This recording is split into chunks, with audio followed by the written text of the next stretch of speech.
Hello guys, ayan. So, para po to sa mga hindi pa alam. Okay, so, paano nga ba malaman yung nag-follow sa Reels video na in-upload mo? Ayan. So, kung gusto mo malaman, let's go! Punta ka lang sa professional dashboard mo. Ayan. And then, see more analytics. Ayan. Then, see all. Ayan. And then, pindutin mo yung reels sa taas. Ayan. Para mapunta ka dito sa mga reels mo. Ayan. So, yan yung mga reels mo, diba? So, kunwari, kuha tayo ng isang video. Ayan. So, yan yung sa taas. Pindutin natin.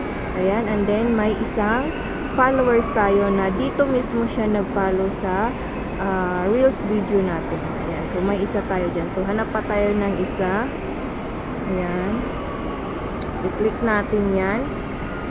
Ayan. So, dito, may 6 na nag-follow sa ating mismo dyan sa reels na.